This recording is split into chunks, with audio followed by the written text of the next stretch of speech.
तो बच्चों अब हम पढ़ेंगे कंकाल तंत्र, है ना। कंकाल तंत्र। तो सबसे पहले तो मैं बता दूं कि जो भी इस वीडियो को देख रहा है वो अपने चैनल को सब्सक्राइब कर ले, लाइक कर ले, है ना, ताकि हमारे वीडियो का नोटिफिकेशन, अगले वीडियो का नोटिफिकेशन उसको मिल सके। और ये केवल आपकी टीचिंग में ही काम नहीं आएगा आपके, मतलब केवल रिट में और सेकंड ग्रेड में आप तैयारी कर सकते हो, इससे फर्स्ट ग्रेड की तैयारी कर सकते हो, है ना। केवल इन्हीं में काम नहीं आएगा, ये आपके प्रयोगशाला सहायक में भी काम आ सकता है, जो प्रयोगशाला सहायक का एग्ज़ाम होते हैं उसमें। और इसके अलावा आप जो जनरल साइंस के पेपर देते हो, जिसमें जनरल साइंस आते हैं, उनमें भी आप इसको पढ़ सकते हो, वहाँ भी आता है। ठीक है, तो टॉपिक को स्टार्ट करते हैं। कंकाल तंत्र, स्केलेटन सिस्टम। परिभाषा देखो, कंकाल तंत्र क्या होता है, मतलब इसका अर्थ क्या है, परिचय है इसका। शरीर में पाया जाने वाला वह आधारभूत ढांचा, देखो आधारभूत ढांचा याद रखना है, वो ढांचा, ढांचा ध्यान रखना है, ढांचा होता है, आधारभूत ढांचा होता है ये, है ना।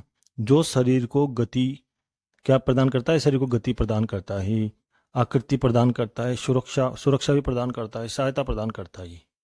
इसको बोलते हैं कंकाल तंत्र। तो ये आधारभूत ढांचा है हमारा, है ना। ये हमारे शरीर को आकृति और गति और आकृति प्रदान करता है, सुरक्षा प्रदान करता है। दो प्रकार का होता है ये कंकाल तंत्र, दो प्रकार का। तो एक तो होता है बाह्य कंकाल। बाह्य कंकाल मतलब बाहरी वाला कंकाल, बाह्य कंकाल। जो बाहरी कंकाल होता है ना, वो ही है एक्जो स्केलेटन। एक्जो स्केलेटन शरीर की सतह पर स्थित होता है। इसकी उत्पत्ति एक्टोडर्म से हुई है, देखो शरीर की सतह पर स्थित होता है ये, और एक्टोडर्म से उत्पत्ति हुई है, मतलब अधिचर्म से इसकी उत्पत्ति हुई है ना। देखो कुछ अपवाद होते हैं जिनकी उत्पत्ति मीजोडर्म से होती है, मीजोडर्मल होती है, कुछ अपवाद होते हैं। तीन होती है ना, तीन परतें होती है, एक्टोडर्म, मीजोडर्म। एक तो ये एक्टोडर्म है, एक मीजोडर्म है, एक होती है एंडोडर्म, है ना, वो तो बाद में होती है, पर एंडोडर्म, है ना। तो आप तो ये ध्यान रखें इसकी उत्पत्ति किससे होती है, एक्टोडर्म से होती है। लेकिन ये अपवाद है, ये अपवाद याद रखो चाहे मत रखो कोई बात नहीं, ये वाला अपवाद तो कोई दिक्कत नहीं। मछलियों में जो सार्क मछली होती है, और जो मगरमच्छ की जो स्थिर प्लेटें होती है, जो सल्क होते हैं ना इनके, जिनको सल्क बोलते हैं, उनकी उत्पत्ति कैसी होती है, मीजोडर्मिल होती है, मीजोडर्मल होती है ना। तो आप तो ये ध्यान रखो कि इसकी उत्पत्ति एक्टोडर्म से हुई, सीधी सीधी बात है। कशेरुकी जंतुओं में कशेरुकी जंतुओं में उपस्थित होता है ये, कशेरुकी जंतुओं में उपस्थित होता है ये, है ना। लेकिन अपवाद, ये वाला अपवाद इंपॉर्टेंट है, इसको ध्यान रखें आप, कि एम्फीबिया में बाह्य कंकाल अनुपस्थित होता है। जो एम्फीबिया होते हैं ना, उभयचर होते हैं ना, मेंढक, उनमें बाह्य कंकाल अनुपस्थित होता है। क्रिएटिन प्रोटीन का बना होता है, जो ये बाह्य कंकाल है, बाहरी जो कंकाल है, ये क्रिएटिन प्रोटीन का बना होता है। जैसे खुर होता है ना, खुर, जानवरों में जो खुर होते हैं पैरों में, है ना, घोड़े में, सब में जो सींग होते हैं, सिर में सींग होते हैं ना, पंख होते हैं, कुबड़ होती है, ये क्या है, ये क्रिएटिन प्रोटीन के बने होते हैं। ये सब बाह्य कंकाल होता है, खुर, सींग आदि, पंख, ये सब क्या है, क्रिएटिन प्रोटीन के बने होते हैं, और ये बाह्य कंकाल होता है। दूसरा है आपका अंतः कंकाल, एंडोस्केलेटन। तो अंतः कंकाल देखो क्या होता है, शरीर के भीतर स्थित होता है, वो तो सतह पर स्थित होता है, ये भीतर स्थित होता है। इसकी उत्पत्ति मीजोडर्म से होती है, मतलब जो बाह्य कंकाल है उसकी उसकी तो उत्पत्ति हुई थी एक्टोडर्म से, इसकी उत्पत्ति होगी मीजोडर्म से। अस्थि और उपास्थ्यों का बना होता है, देखो कई बार क्वेश्चन डायरेक्ट आ जाता है कि कंकाल तंत्र किसका बना होता है, तो अस्थि और उपास्थ्यों का बना होता है ना। तो अंत कंकाल भी अस्थि और उपास्थ्यों का बना होता है। कुल अस्थियां देखो कितनी होती है मनुष्य में, कुल अस्थियां सीधा है, मनुष्य में कुल अस्थियां होती है 206। शिशु में कितनी अस्थियां होती है, 270, 280 में आ जाता है, तो 270 शिशु में अस्थियां पाई जाती है। बार बार क्वेश्चन आता है, जनरल साइंस से पूछा जाता है। भ्रूण अवस्था में 300 अस्थियां होती है। देखो मानव का अंतः कंकाल दो खंडों में विभाजित होता है, दो भागों में विभाजित होता है। एक तो होता है उपांगीय या अनुबंधीय, उपांगीय और अक्षीय कंकाल, उपांगीय और अक्षीय कंकाल, है ना। तो उपांगीय कंकाल को बोलते हैं अपन उपांग, मतलब एपेंडिकुलर और स्केलेटन, और एक्सियल स्केलेटन, है ना। तो उपांग वाला और अक्षीय वाला अनुकंकाल, ये दो अनुकंकाल है अपने। उपांगीय कंकाल पहला है आपका उपांगीय कंकाल।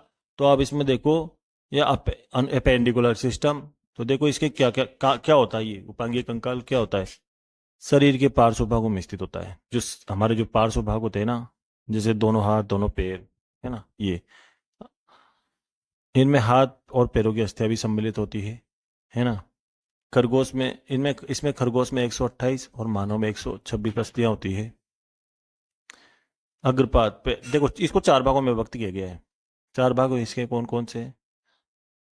अग्रपाद जो हमारा आगे का पैर है, पश्चपाद की अस्थियां, अग्रपाद की अस्थियां, पश्चपाद की अस्थियां, अंश मेखला, जो अंश मेखला है, श्रोणी मेखला है, ये 4 भाग है इसके, है ना। तो अंश पे अग्रपाद की अस्थियां कितनी होती है टोटल? हमारे जो हाथों में कितनी अस्थियां होती है? 30 एक हाथ में होती है, 30 दूसरे हाथ में होती है, तो 60 अस्थियां होती है। ऐसे ही पश्चपाद में पीछे के पैर में कितनी अस्थियां होती है? दोनों पैरों में मिला के 60 अस्थियां होती है, एक पैर में 30 अस्थियां होती है। अंश मेखला में कितनी अस्थियां होती है? 2 + 2, 4 अस्थियां होती है। अंश मेखला में 4 अस्थियां होती है। श्रोणी मेखला में 2 अस्थियां होती है कुल मिला के, है ना। तो कुल मिला के ये सारे जोड़ लो आप, 60 + 60 + 4 + 2, 126 आ जाएगी। ठीक है। अग्रपाद की अस्थियां, जो उपांगीय कंकाल है अपना, इसमें अग्रपाद यानी हाथ हाथ की अस्थियां, है ना। अग्रपाद निम्न अस्थियों से मिलकर बना होता है। अब देखो कौन कौन सी अस्थियों से मिलकर बना होता है अग्रपाद। एक तो बाहु, जो बाहु हमारी जो भुजा होती है, आर्म होती है ना, जो बाहु भाग की अस्थि, वो भुजा की अस्थि को क्या कहते हैं? ह्यूमरस कहते हैं, है ना। इसकी संख्या कितनी होती है? हड्डियों की संख्या इसकी 1 होती है, इसकी संख्या, है ना। प्रबाहु भाग की अस्थि को क्या कहते हैं? फोर आर्म की भाग की अस्थि को रेडियस अल्ना कहते हैं। मतलब ह्यूमस, ह्यूमस के नीचे रेडियस अल्ना, है ना। उसके नीचे होगी आपकी कलाई वाली अस्थियां, कलाई की अस्थियों को कार्पल्स कहते हैं। इनकी संख्या होती है 8, है ना। रेडियस अल्ना की संख्या तो 2 होगी, कार्पल्स की संख्या 8 होगी। उसके नीचे होगी आपकी हथेली, हथेली वाली अस्थियों को कहते हैं मेटाकार्पल, मेटाकार्पल्स, है ना। इनकी संख्या कितनी होती है? 5 होती है। और अंगुलियों की अस्थियों को क्या बोलते हैं? डिजिट्स बोलते हैं, या फेलेंजेज, फेलेंजेज बोलते हैं अंगुलियों की अस्थियों को। इनकी संख्या टोटल होती है 14, है ना। एक हाथ में 30 अस्थियां होती है, तो दोनों हाथों में कुल मिलाकर 60 अस्थियां होती है ना। तो अग्रपाद की अस्थियां देख लो आप, कि देख लो आप, 1 और 2 3, 3 और 8, 3 और 8 11, 11 और 5 16, 16 हो गई ना। 16 और ये 14 कितनी हो गई? 30 हो गई। तो एक हाथ में तो 30 हो गई, तो दोनों हाथों में मिला के 60 हो गई, है ना। तो अग्रपाद की अस्थियां पढ़ रहे हैं अपन यहाँ पर सबसे पहले, है ना। उपांगीय कंकाल से चालू कर दिया अपन ने इसमें। दूसरा है आपका, अब देखो अग्रपाद की अस्थियों में पहले आपकी जो बाहुभाग की अस्थि थी ह्यूमरस, इनको इसको पढ़ रहे हैं। पहली हड्डी है आपकी ह्यूमरस। तो बच्चों ये है ह्यूमरस अस्थि हमारे, ये जो ह्यूमरस अस्थि है इसको बोलते हैं अपन ह्यूमरस अस्थि। ये बाहुभाग की अस्थि है, और ये इसका जो हेड भाग है, इसके 3 भाग है। समीपस्थ भाग जिसमें हेड आ जाता है, ये ऊपर वाला समीपस्थ भाग है ना। हेड, जिसमें हेड आ जाता है, मतलब इसका सिर आ जाता है, ह्यूमरस अस्थि का हेड है। और इस भाग को कहते हैं ग्रेटर ट्यूबरोसिटी या ग्रेटर ट्यूबरकल। इस भाग को कहते हैं लेजर ट्यूबरोसिटी या लेजर ट्यूबरकल, है ना। ये मध्य भाग होता है जिसे सॉफ्ट कहते हैं, ये पूरा मध्य भाग होता है यहाँ तक का। और इसके नीचे ये होता है आपके, इसका पश्च भाग, दूरस्थ भाग, इसका दूरस्थ भाग ये है, मध्य भाग ये। जो इसका दूरस्थ भाग है, इसमें पाया जाएगा आपका सुप्रा ट्रोकुलियर पोर पाया जाता है ना। और इसका जो पीछे वाला भाग होता है, ये गिरारी नुमा होता है, गिरारी की तरह होता है ना। तो ये फिट हो जाता है, ये ट्रोकुलियर पार्ट होता है ना, ये गिरारी की तरह होता है, ये फिट हो जाता है ना, अल्ना की सिग्मोइड खांच में। ये जो अल्ना की सिग्मोइड खांच है, इसमें फिट हो जाएगा ये, है ना। और एल्बो जॉइंट बनाएगा, कोनी संधि बनाएगा, कोनी संधि बन जाती है ना। और ये जो पश्च भाग है, इसमें एपिकोंडाइल्स भाग एपिकोंडाइल्स पाए जाते हैं, कोंडाइल्स पाए जाते हैं, और ट्रोकुलियर पार्ट पाया जाता है, एसटीपी पाया जाता है, मतलब सुप्रा ट्रोकुलियर पोर पाया जाता है। इसमें ये ट्रोकुलियर पार्ट कहलाता है अंतिम भाग, है ना। ये कोनी के साथ, कोनी की जो ग्लिनोइड, वो कोनी की जो सिग्मोइड खांच है उसमें फिट हो जाता है, और कोनी संधि बनाता है या कब्जा संधि बनाता है ना। हेड कहाँ पे फिट होता है? इसका जो हेड पार्ट है, ये इसका जो हेड पार्ट है अंश मेखला, इसका ह्यूमरस का, ये अंश मेखला की ग्लिनोइड गुहा में। देखो ग्लिनोइड गुहा कहाँ पाई जाती है? अंश मेखला में। और एसिटाबुलम गुहा कहाँ पाई जाती है? श्रोणी मेखला में। हमारी जो कुले जो जॉइंट होते हैं दोनों अर्धांग, वहां पे पाई जाती है, श्रोणी मेखला में पाई जाती है ग्लिनोइड एसिटाबुलम गुहा। और इसमें अंश मेखला में पाई जाती है ग्लिनोइड गुहा। तो इसका हेड तो इसमें फिट हो जाएगा, अंश मेखला की ग्लिनोइड गुहा में। और जो फीमर पढ़ेंगे अपन, उसका हेड किसमें फिट होगा? श्रोणी मेखला की एसिटाबुलम गुहा में। तो इसको उतार लो आप। इसमें इसमें एक उभार पाया जाता है, देखो मध्य भाग में एक उभार उपस्थित होता है, जिसे डेल्टोइड उभार उभार कहते हैं या डेल्टोइड रिज कहते हैं। डेल्टोइड उभार कहाँ पाया जाता है? ह्यूमरस अस्थि में पाया जाता है। इंपॉर्टेंट है ये, है ना। इसमें एक उभार पाया जाता है, बाहर निकला जाता है, उभार सा दिखता है ये, तो इसको डेल्टोइड उभार कहते हैं ह्यूमरस अस्थि में, ठीक है ना। तो इसको फनी बोन भी कहते हैं, फनी बोन। बाहुभाग की अस्थि होती है, पहली बात तो ये 3 भागों में विभक्त होती है। कौन कौन से 3 भाग?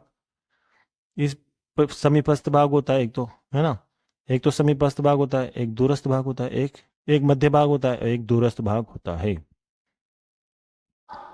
तो देखो समीपस्थ भाग क्या होता है? समीपस्थ भाग मतलब जो पास होता है। इस भाग में क्या क्या पाए जाएंगे? हेड, हेड मतलब सिर। इस भाग में एक तो होगा सिर, हेड भाग, हेड, है ना, सिर भाग। दूसरा होगा आपका लेजर ट्यूबरोसिटी या ट्यूबरकल, एक ही बात है, ये उभार होते हैं, है ना।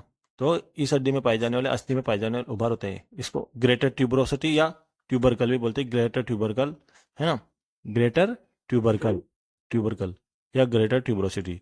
और लेजर ट्यूबरोसिटी या लेजर ट्यूबरकल स्थित होते हैं इस भाग में, है ना। तो आपको ये ध्यान रखना पड़ेगा।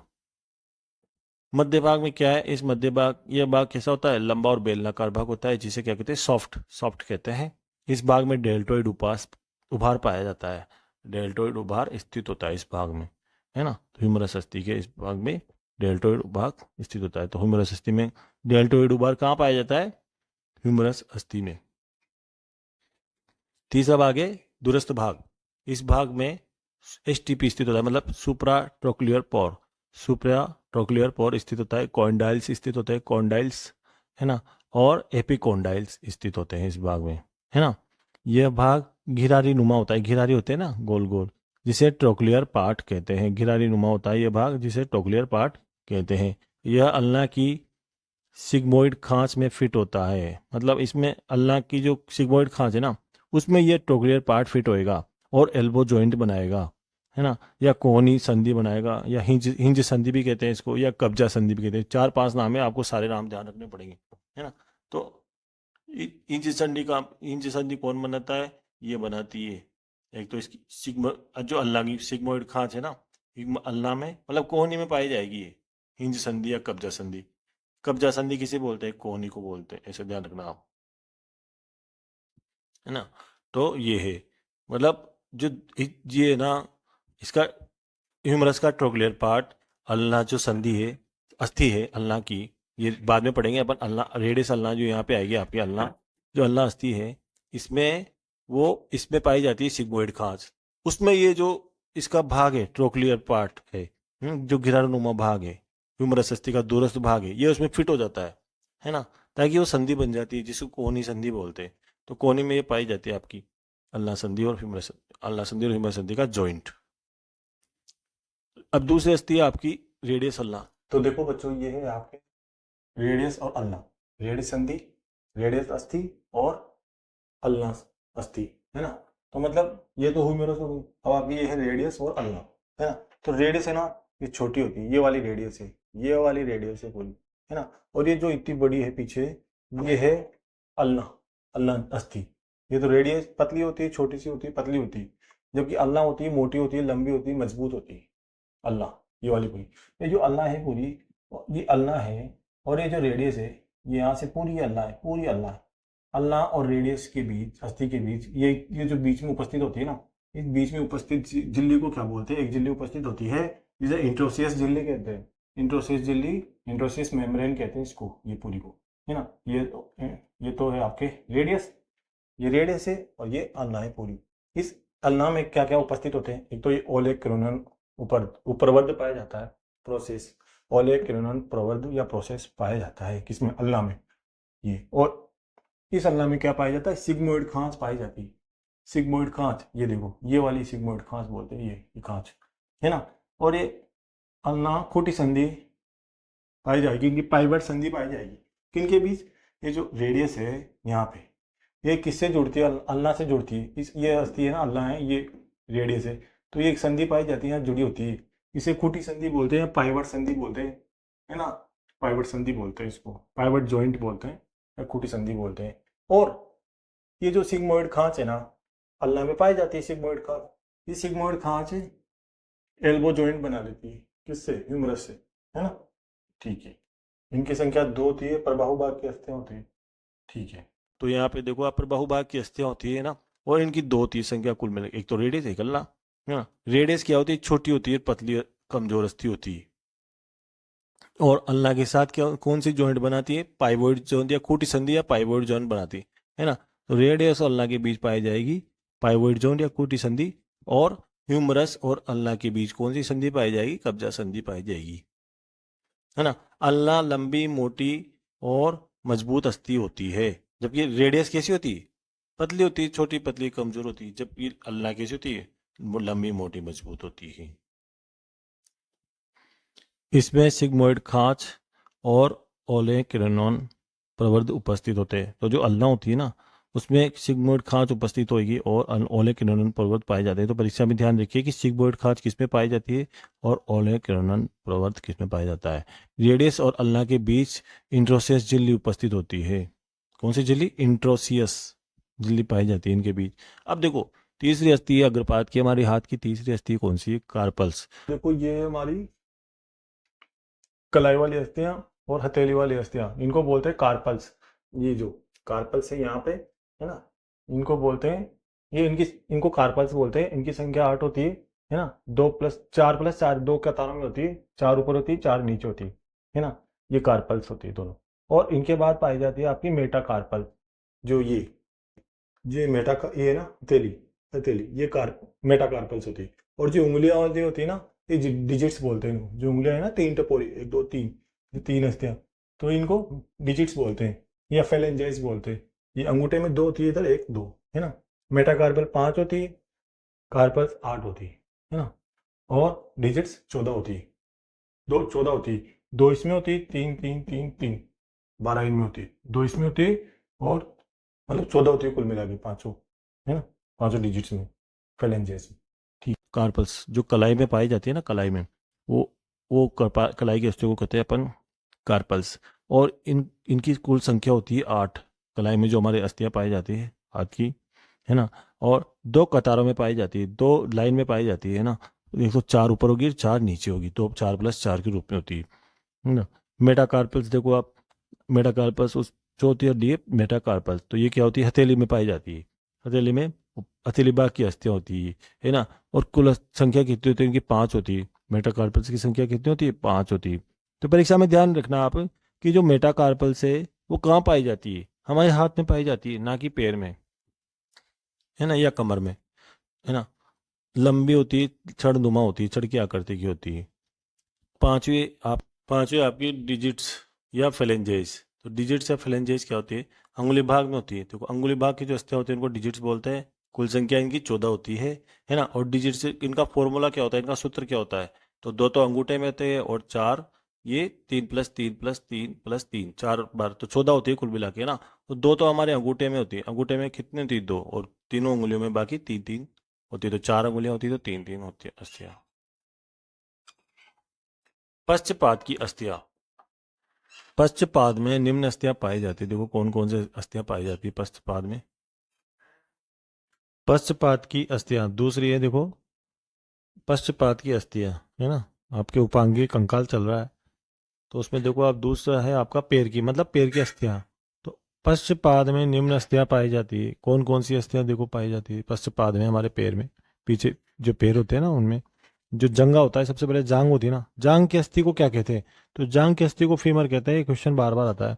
और इनकी संख्या कितनी होती है, जांग की अस्थि जो फीमर होती है इसकी संख्या होती है 1, है ना। घुटना घुटना की अस्थि को क्या कहते हैं, घुटना की अस्थि को पटेला कहते हैं, इसकी संख्या भी 1 होती है। पिंडली की अस्थि को क्या कहते हैं, पिंडली की अस्थि को कहते हैं टीबिया फिबुला, इनकी संख्या होती है 2, है ना। तो ये है टखना। टखना होता है ना एंकल, उसकी अस्थियां जो टखने की अस्थियां उसको क्या कहते हैं अपन, टार्सल्स कहते हैं, और इनकी संख्या होती है 7। तलवा, जो तलवा होता है, सोल होता है हमारा पैर का, है ना, उसको कहते उसमें जो अस्थियां पाई जाती है उनको बोलते हैं मेटाटार्सल, और इनकी संख्या होती है 5। अंगुलियां, है ना, अंगुलियां होती है पैर की, जो हमारी उंगलियां हैं इनको बोलते हैं डिजिट्स या फेलेंजेस, एक ही बात है। तो इनकी संख्या भी 14 होती है। हाथ में भी इसे 14 होती है और पैरों की भी 14 होती है।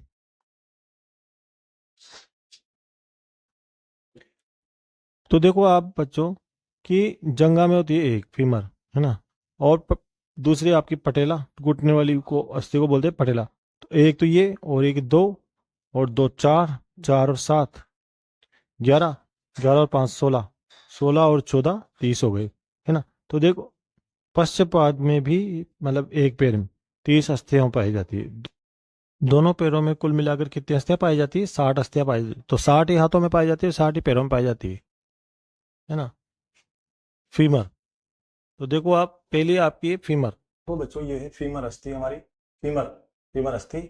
इसमें इसके तीन भाग होते हैं, हेड जिसमें ये ऊपर वाला भाग होता है, समीपस्थ भाग जिसमें हेड, और इसको बोलते हैं ग्रेटर ट्रोंचिटा, और इसको बोलते हैं लेजर ट्रोंचिटा। ये तीन भाग इसमें पाए जाते हैं, है ना। लेजर ट्रोंचिटर, ग्रेटर ट्रोंचिटर, लेजर ट्रोंचिटर और हेड, ये समीपस्थ भाग में पाए जाते हैं, है ना। इसका मध्य भाग कहलाता है सॉफ्ट, और इसका एक दूरस्थ भाग कहलाता है जिसमें कॉन्डाइल्स और इंटर कॉन्डाइलर नोच, ये इंटर कॉन्डाइलर नोच पाई जाती है। ये जो इसका दूरस्थ भाग है ना, जिसमें इंटर कॉन्डाइलर नोच पाई जा रही है, ये किससे जुड़ेगी? हमारी जो घुटने की संधि है, घुटने में जो संधि है, घुटना संधि बनाती है, मतलब है ना, नी जॉइंट बनाती है, हिंज जॉइंट बनाती है। और ये जो फीमर संधि का जो सिर वाला भाग है, ये किस में फिट होएगा? ये हमारे फिट होएगा जो श्रोणि मेखला है पीछे, जो हमारी श्रोणि मेखला है ना, उसमें जो एसिटाबुलम गुहा है, एसिटाबुलम कैविटी, उसमें जगह फिट हो जाएगा, है ना। और हिप जॉइंट बना लेगा, बाल व सॉकेट संधि, बाल व सॉकेट संधि या हिप जॉइंट बना लेगा। और ये नीचे किससे बनाएगा? ये नीचे बना लेगा टीबिया के साथ, हिप घुटना संधि बना लेगा, नी जॉइंट बना लेगा, है ना। तो ये इंटरकॉन्डाइलर नोच इसमें पाई जाती है दूरस्थ भाग में, है ना। ठीक है, पहली अस्थि देखो फीमर है, इसमें क्या है, जंगा भाग की अस्थि होती है, मतलब जांग की अस्थि होती है, जांग की अस्थि को कहते हैं फीमर। इसकी संख्या होती है एक, है ना। और शरीर की सबसे लंबी अस्थि कौन सी होती है और सबसे बड़ी अस्थि कौन सी होती है? तो फीमर होती है। पूछा जाता है परीक्षा में, बार बार पूछा जाता है कि हमारे शरीर की सबसे लंबी अस्थि कौन सी है, सबसे बड़ी अस्थि कौन सी, तो उसका नाम है फीमर। जबकि सबसे मजबूत अस्थि कौन सी होती है? मैंडिबल। हमारे शरीर की सबसे मजबूत अस्थि अस्थि कौन सी होती है? जो दांत की है ना, जबड़े की, ना जबड़े की जो मैंडिबल होती है ना, मैंडिबल, उसको बोलते हैं मैंडिबल, मैंडिबल, ऐसे, है ना। तो ये है, तीन भागों में विभक्त होते हैं। देखो जो फीमर अस्थि है वो तीन भागों में विभक्त होती है, एक तो समीपस्थ भाग, एक मध्य भाग और एक दूरस्थ भाग।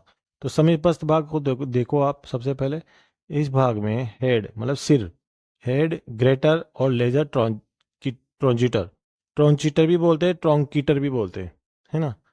ग्रेटर और लेजर, ग्रेटर और लेजर ट्रॉन्कीटर, ट्रॉन्चिटर या ट्रॉन्जिटर, ट्रॉन्कीटर स्थित होते हैं। तो ग्रेटर और लेजर ट्रॉन्चिटर इसमें स्थित होते हैं, सिर भाग भी इसमें स्थित होता है ना। तीन चीजें आ गई इसमें। इसका सिर भाग श्रोणि मेखला की एसिटाबुलम, देखो श्रोणि मेखला में एक गुहा पाई जाती है जिसको बोलते हैं एसिटाबुलम, है ना, में फिट होता है। मतलब जो ह्यूमर ऐसे होते हैं ना, उसका सिर भाग कहाँ फिट होता है? एसिटाबुलम गुहा में, है ना। और क्या जोन सा जॉइंट बनाता है? हिप जॉइंट बनाता है ना। दूसरा इसका भाग है मध्य भाग, यह लंबा और बेलनाकार भाग होता है जिसे सॉफ्ट भी कहते हैं। तीसरा इसका भाग है दूरस्थ भाग, तो इसको बोलेंगे, इस भाग में कोंडाइल उपस्थित, इस देखो इस भाग में क्या होते हैं? कोंडाइल्स उपस्थित होते हैं, है ना। और यह भाग टीबिया के साथ नी जॉइंट बनाता है। वो तो कौन सा था? घुटने की, ये तो घुटने की संधि बनाता है, घुटना संधि बनाता है, और वो कोहनी संधि बनाता है।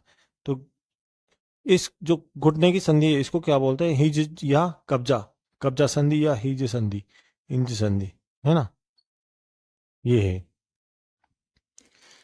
अब देखो इसमें निम्न रचनाएं उपस्थित होती है, जो हमारी अंश मेखला होती है उसमें कौन कौन सी रचनाएं उपस्थित होती है? देखो, तो एक तो होती है ग्लिनोइड गुहा। ग्लिनोइड गुहा कहाँ होती है? अंश मेखला में, है ना। और कोरकोइड प्रवर्ध, सुप्रास्केपुला, है ना, तो ये इसमें उपस्थित होते हैं। इसके अलावा एक्रोमियन प्रवर्त या एक्रोमीन भी कहते हैं उसको, एक्रोमीन नाम से आ जाता है ना। तो ये अवशेषी होती है, देखो पहली बात तो एक्रोमीन। और इसमें क्या होता है, इसके पुला, ये कहाँ पे स्थित होता है? इसके पुला के पश्चिम चपटे त्रिभुजाकार भाग में, उभार या कंटक एक विस्तृत चपटे प्रबंध के रूप में होता है, जिसे क्या बोलते हैं, एक्रोमीन कहते हैं, है ना। तो ये क्या होता है, एक उभार होता है, एक कंटक होता है ना, जिसको बोलते हैं एक्रोमीन। तो इसमें कहाँ पाया जाता है, ये पाया जाता है अंश मेखला में। दूसरी अस्थि है आपकी पटेला या घुटना अस्थि, है ना। तो मतलब पटेला अस्थि क्या होती है, देखो घुटना अस्थि क्या होती है, घुटने पर स्थित अस्थि होती है। मतलब ये जो पटेला है, पटेला अस्थि है, उसको घुटने पर जो अस्थि पाई जाती है उसी को पटेला बोलते हैं, पटेला। और इसकी संख्या कितनी होती है, संख्या एक होती है पटेला की, छोटी होती है ना, और त्रिकोणाकार होती है, मतलब 3 कोणे होते हैं इसमें, त्रिकोणाकार अस्थि होती है ना। और नी जॉइंट को ढके रहती है, घुटने में जो संधि पाई जाती है उसको ये ढके रहती है। इसे सिसोमोइड अस्थि भी कहते हैं, मतलब सिसेमोइड अस्थि या कंडरा अस्थि भी कहते हैं। तो सिसेमोइड अस्थि ध्यान रखना है आपको, तो कि पटेला जो अस्थि है वो सिसोमोइड अस्थि का रूपांतरण से बनती है। तो देखो आप, कंडरा अस्थि भी कहते हैं क्योंकि टेंडन के अस्थि कवच से निर्मित होती है, टेंडन के ऊपर अस्थि बन जाती है और ये अस्थि कवच बन जाता है, मतलब टेंडन के ऊपर अस्थि कवच बन जाता है और उससे ये निर्मित होती है, टेंडन के अस्थि कवच से निर्मित होती है। कौन सी अस्थि, पटेला अस्थि, है ना। सीसमोइड अस्थि है तो वो है पटेला। टीबिया और फिबुला, तो बच्चों ये है हमारी टीबिया फिबुला, टीबुला टीबिया टीबिया फिबुला अस्थि पिंडली भाग की अस्थियां होती है ना, पैरों में जो पिंडली होती है ना वहाँ की। इसके बाद अब आप देखो इसमें क्या क्या होती है, जो हमारे शरीर, ये सबसे पतली अस्थि होती है, फिबुला हमारे शरीर की सबसे पतली अस्थि होती है ना। और ये इधर वाली है, ये पूरी टीबिया है, ये पूरी पूरी की पूरी टीबिया है, ये पूरी, है ना। केवल ये पतली पतली जो ऐसे डेस डेस लगा रखी है, ये टीबिया है आपके, है ना। और इस टीबिया फिबुला और टीबिया अस्थि के मध्य झिल्ली उपस्थित होती है, जिसे बोलते हैं इंट्रोसियस झिल्ली, ये इंट्रोसियस झिल्ली पूरी, है ना। इसके बाद जो टीबिया अस्थि है, इसमें क्या होता है, ये उपस्थित होते हैं, एक तो चमकीला उभार, साइन रिज, रिज का मतलब उभार, चमकीला उभार उपस्थित होता है इसमें, है ना, टीबिया अस्थि में चमकीला उभार। और फेसट्स, ये फेसट्स बोलते हैं इसको, यहाँ पे जो पाई जाती है इसको फेसट्स बोलते हैं। फेसट्स और साइन उभार, चमकीला उभार, साइन रिज किसमें पाया जाता है, टीबिया अस्थि में। पिंडली भाग की अस्थि होती है, इनकी संख्या 2 3, ठीक है। तीसरी आपकी टीबिया और फिबुला, है ना, तीसरी अस्थि पैर की। तो पिंडली भाग की अस्थियां होती है ना, पिंडली में जो अस्थियां पाई जाती है उनको टीबिया और फिबुला बोलते हैं। इनकी संख्या 2 होती है, देखो 2 होती है इनकी संख्या, एक तो टीबिया एक फिबुला। तो टीबिया सबसे पहले देखो, इसे साइन बोन भी कहते हैं, जो मतलब अस्थि ऐसी होती है जो चमकीली होती है ना, उसको साइन बोन कहते हैं, चमकीली अस्थि भी कहा जाता है इसको, टीबिया को कहा जाता है साइन बोन। लंबी होती है और मजबूत अस्थि होती है ना। सतह पर फैसेट्स उपस्थित होते हैं, जो टीबिया है इसकी सतह पर फैसेट्स उपस्थित होंगे और चमकीला उभार उपस्थित होता है। दूसरी आपकी फीबिया, देखो टीबिया तो कैसी थी, लंबी थी और मजबूत थी, जबकि फिबुला कैसी होगी, छोटी होगी, शरीर की सबसे पतली अस्थि होती है। शरीर की सबसे पतली अस्थि कौन सी होती है, तो वो है आपकी फिबुला। टीबिया और फिबुला के बीच क्या स्थित होता है, इंट्रोसियस झिल्ली और न्यूट्रिएंट फोरामन स्थित होते हैं, है ना। तो इन इंट्रोसियस झिल्ली और न्यूट्रिएंट फोरामन हाँ पर पाए जाते हैं, टिबिया और फिबुला पर, इनके बीच में। अब देखो आपके चौथी है टार्सल्स, पैर के पश्चात की चौथी अस्थि है टार्सल्स। तो टार्सल्स क्या होती है, जो हमारा टखना होता है ना, टखना, पैर का जो टखना भाग होता है, जो टखने भाग की अस्थियों को क्या कहते हैं, टार्सल्स कहते हैं। इनकी कुल संख्या कितनी होती है, टार्सल्स की कुल संख्या होती है 7। तो टार्सल्स कहाँ पाए जाते हैं, पैर में पाए जाते हैं, है ना, ये ध्यान रखना आप। 3 कतारों में स्थित होते हैं, कितने कतारों में स्थित होते हैं, 3 कतार पाए जाते हैं, 2 + 1 + 4, है ना। तो 2 + 1 + 4 के रूप में रहते हैं, आपको इसको ध्यान रखना है, 3 कतार है पूरी। और फिर पांचवी अस्थि है, पश्चपाद की पांचवी अस्थि है मेटाटार्सल। तो ये तलवे भाग की अस्थि है, जो हमारा तलवा भाग होता है ना, उसकी अस्थियों को बोलते हैं मेटाटार्सल्स, है ना। इनकी संख्या कुल होती है 5। तो मेटाटार्सल्स कहाँ पाए जाते हैं, हमारे पैर में, है ना। लंबी होती है और छड़नुमा होती है, मेटाटार्सल्स लंबी होती है, छड़नुमा होती है ना। अब अगली अस्थि आपकी पैर की डिजिट्स, छठी है आपकी डिजिट्स। तो डिजिट्स यहाँ फेरेंजेस एक ही बात है। तो उंगली भाग की अस्थियों को बोलते हैं, जो उंगलियों में हमारी अस्थियां पाई जाती हैं उनको डिजिट्स बोलते हैं। और इनकी कुल संख्या 14 होती है ना। जो हाथ में भी पाई जाती है ना वो भी 14 होती है ना। और डिजिट्स फॉर्मूला देखो, अंगुली का सूत्र क्या है इसका, 2 तो अंगूठे में होगी और बाकी 4, 3 हमारी चारों अंगुलियों में होगी, पैर की अंगुलियों में होगी। पैर के अंगूठे में कितनी होती है, 2 होती है। अंगूठे में ऊपर भी, हाथों में भी 2 ही पाई जाती है, 14 ही पाई जाती है। अगला है आपका अंश मेखला। तो अंश मेखला देखो क्या होता है, अंश मेखला में कहाँ क्या होता है, जो हमारा, इसको इंग्लिश में बोलते हैं पेक्टोरल गिडल, है ना। तो ये अंश मेखला का मतलब क्या होता है, जो हमारे अग्रपाद होते हैं ना, हाथ हाथ होते हैं ना, इनको सहारा प्रदान करने का काम करती है अंश मेखला। इनकी कुल संख्या कितनी होती है, देखो इनकी कुल संख्या होगी 2 + 2 = 4 होती है इनकी कुल संख्या, है ना। 2 भागों में विभक्त होती है, 2 भागों में विभक्त होती है अंश मेखला। पहले अंश मेखला का पहला भाग है इसके पुला। तो बच्चों ये है हमारी अंश मेखला में, अंश मेखला के 2 भाग हैं। इसका इसके पुला का डायलॉग है, इसके पुला का डायग्राम है ये, है ना। और मतलब जो हमारी शोल्डर बोन होती है ना, ये इसका डायग्राम है ना, शोल्डर बोन का डायग्राम है। तो इसे देखो आप, इसे कहते हैं बॉडी।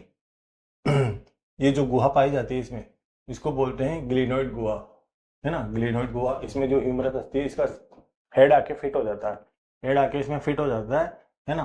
और इसमें निम्न संरचनाएं पाई जाती है इसके पुला में। ये ऊपर जो, इसको बोलते हैं सुप्रा स्केपुला, ये जो संरचना है इसको, इसके ऊपर ये जो संरचना है इसे बोलते हैं कॉर्कोइड प्रवर्ध। और ये जो संरचना है पूरी, और ये जो संरचना है पूरी, इसको बोलते हैं एक्रोमियन प्रवर्ध या एक्रोमीन, है ना। ये उभार एक कंटैक्ट टाइप है संरचना, है ना। और ये इसको बोलते हैं कॉर्कोइड प्रवर्ध, कॉर्कोइड प्रवर्ध, और इसे बोलते हैं सुप्रास्केपुला, ये जो इसके ऊपर पाई जा रही है ना। ये पूरी इसकी बॉडी कहलाती है। इसमें एक गुहा पाई जाती है इसके पुला में, उसको बोलते हैं ग्लिनोइड गुहा, जिसमें वो फिट होती है ना। ह्यूमरस अस्थि का जो हेड है, सिर है, वो फिट हो जाता है इस गुहा में, है ना। ठीक, इसके पुला। तो इसको, इसका एक और नाम है, इसको शोल्डर बोन भी कहते हैं। जो शोल्डर मतलब हमारा जो कंधा होता है ना, कंधे की अस्थि या कंधा अस्थि, तो कंधे पर जो अस्थि पाई जाती है उसको उसको इसकी जो इसकी अस्थि पाई जाती है कंधे पर, उसको इसके पुला कहते हैं। और ये त्रिकोणाकार होती है, चौड़ी होती है, त्रिकोणाकार अस्थि होती है।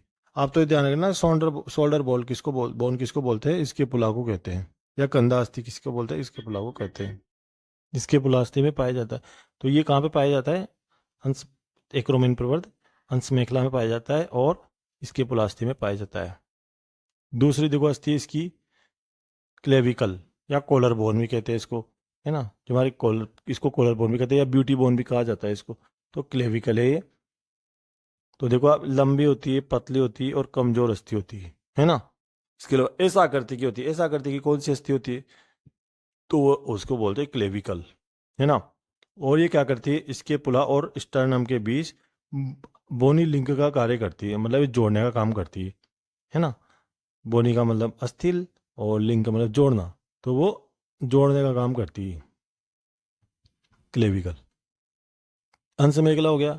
अब आपके है श्रोणी मेखला। तो श्रोणी मेखला में देखो ये क्या काम करती है, तो ये है हमारी श्रोणी मेखला, है ना। श्रोणी मेखला, प्रत्येक श्रोणी मेखला 2 अर्धांशों से मिलकर बनी होती है। एक तो अर्धांश ये, एक ये अर्धांश, 2 अर्धांश हो गए। ये दोनों अर्धांश किससे जुड़े होते हैं, ये जुड़े होते हैं एक संधि से जुड़े होते हैं, जिसे बोलते हैं प्यूबिक सिम्पाइसिस संधि।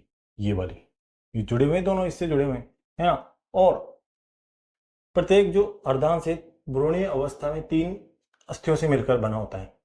इलियम, ये वाली इलियम, ये वाली इस्चियम, और ये वाली जो डॉट डॉट है ये प्यूबिस। ये जो लाइन वाली है ये तो इस्चियम है। तो इलियम, इस्चियम और प्यूबिस, इन 3 अस्थियों से मिलकर बना होता है। ये अर्धांश भी और ये अर्धांश भी तीनों अस्थियों से मिलकर बना होता है ना। प्रत्येक अर्धांश को हिप बोन कहते हैं। तीनों जो अस्थियां हैं, इलियम, प्यूबिस और इलियम, इस्चियम और प्यूबिस, तीनों जो अस्थियां हैं, ये यहाँ पे जुड़ती है, इस अस्थि पे जुड़ती है, इस जगह, इस संधि तल पे जुड़ती है। इस संधि को बोलते हैं एसिटाबुलम गुहा। इन तीनों अस्थियों के संधि तल पर क्या उपस्थित होती है, एसिटाबुलम गुहा उपस्थित होती है। इस एसिटाबुलम गुहा में ही क्या होता है, जो फीमर अस्थि होती है ना, उसका हेड फिट हो जाता है, जिससे क्या ये जुड़ जाती है। मतलब प्यूबिक सिम्पाइसिस संधि द्वारा तो ये जुड़ी थी, है ना। और एसिटाबुलम गुहा में क्या फिट होता है, फीमर अस्थि का सिर, हेड, उसका हेड फिट हो जाता है इसमें, है ना, इसमें।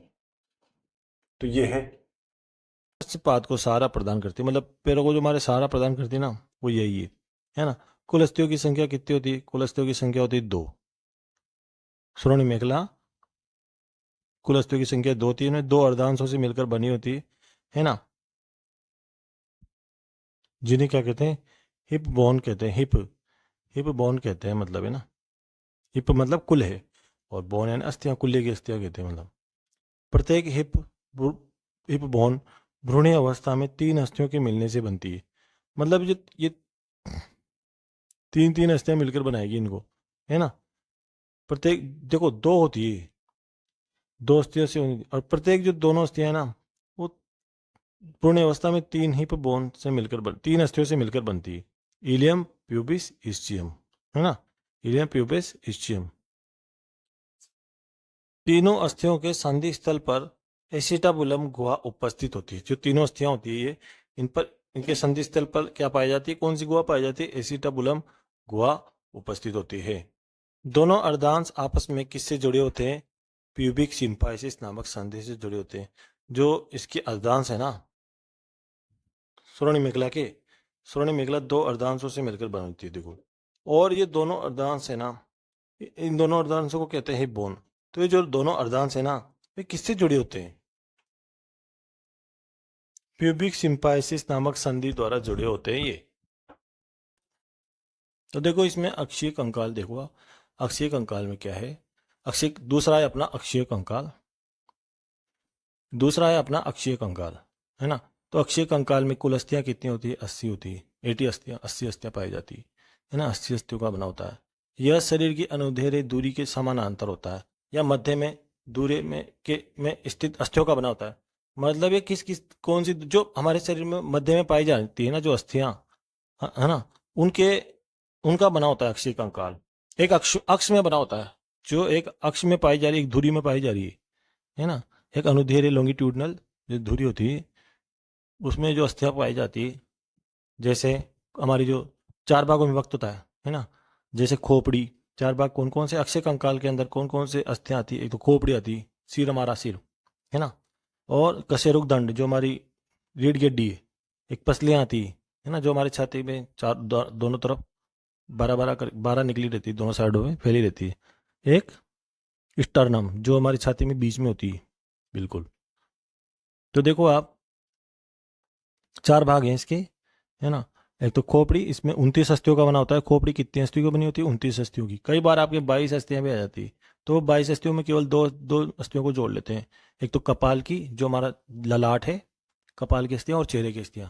कपाल में 14 अस्थियां होती है, ललाट में 8 अस्थियां होती है। दोनों को मिला के कितना आ जाती है? 22 हो जाती है ना। तो कई बार डायरेक्ट आंसर 22 दे देता है वो, कि खोपड़ी में कितनी अस्थियों का बना होता है? 29 अस्थियों का बना होता है। वैसे तो 29 अस्थियों का बना होता है, 29 अस्थियां नहीं देगा तो 22 दे देगा आपको ऑप्शन।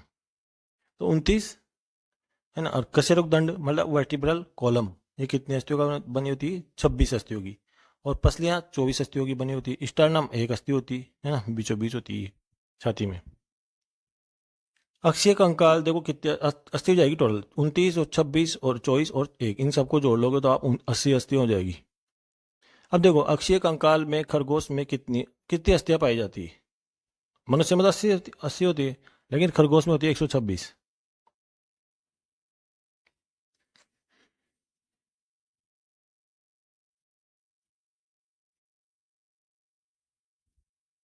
दूसरा है आपका अक्षीय कंकाल।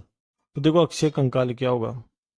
शरीर के अक्ष भाग में स्थित होगा ये। अक्ष मतलब बीच में, है ना, और या मध्य भाग में स्थित होता है ये अक्षीय कंकाल, है ना। अक्षीय कंकाल में कुल अस्थियों की संख्या कितनी होती है? 80 होती है, 80 होती है ना। और 4 भागों में, इसको भी 4 भागों में विभक्त किया गया है, देखो।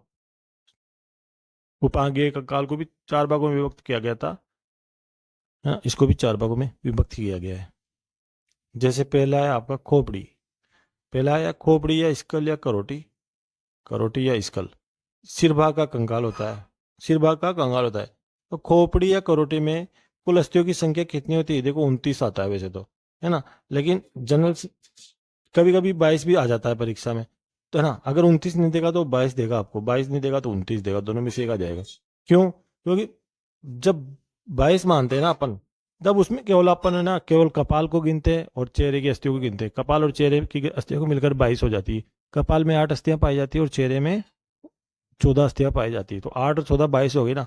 तो केवल चेहरे की अस्थि तो केवल 22 उनको कपाल और चेहरे की अस्थियों को गिनोगे आप, तो उसमें खोपड़ी में 22 होगी। लेकिन अगर आप कानों की भी गिनोगे, आप और भी अस्थि गिनोगे, जीभ की सारी गिनोगे, इस पूरे सिर की गिनोगे, तो उसमें 29 हो जाएगी टोटल। तो पढ़ते हैं कैसे हो जाती है। डी कौंडलिक होती है, डाई कौंडलिक भी बोल सकते हैं इसको, या डी कौंडलिक भी बोल सकते हैं, है ना। तो खोपड़ी हमारी क्या होती है मनुष्य की, डी कौंडलिक होती है, डाई कौंडलिक होती है। मतलब इसमें 2 ऑक्सीपिटल कौंडल उपस्थित होते हैं, है ना। 2 होते हैं इसमें, 2 ऑक्सी, बाकी सब में 1 होते हैं मनुष्य के अलावा। खोपड़ी क्या होती है, 4 भागों में विभक्त होती है, 4 भागों में विभक्त होती है खोपड़ी। खोपड़ी 4 भागों में विभक्त होती है। कैसे, कौन कौन से 4 भाग। पहला आपका कपाल या क्रेनियम, है ना।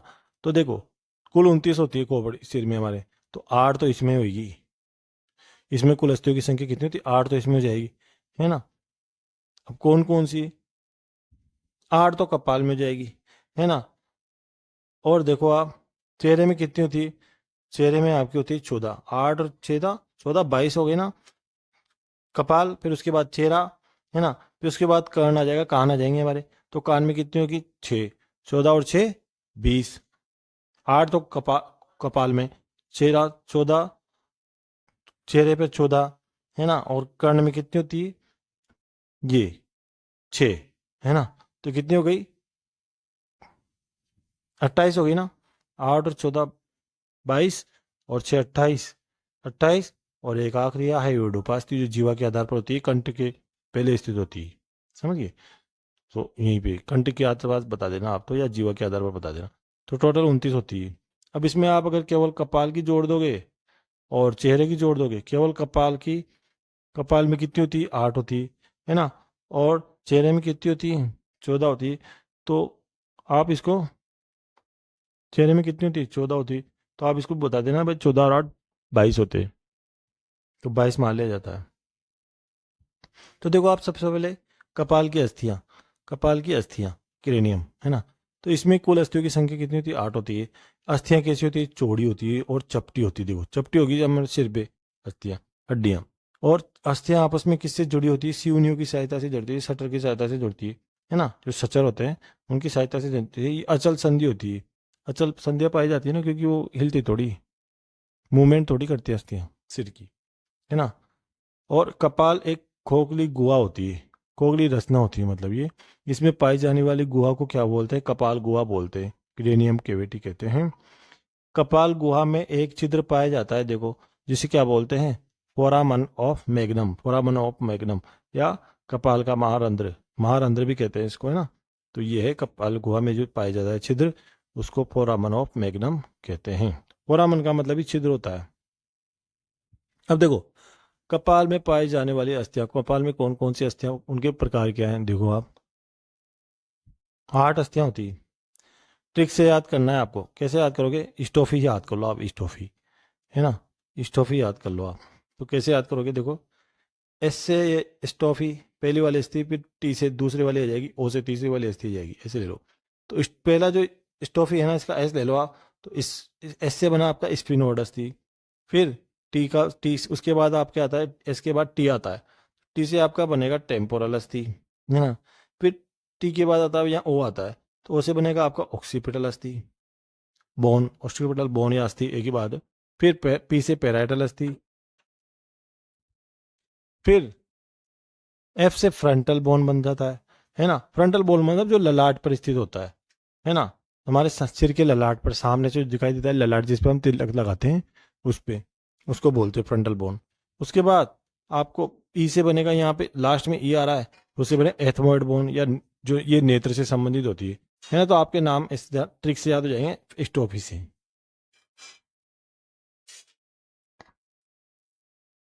अगली आपकी चेहरे की अस्थियां, सिर पर कपाल की अस्थियां हो गई, अब आपकी चेहरे की अस्थियां हैं।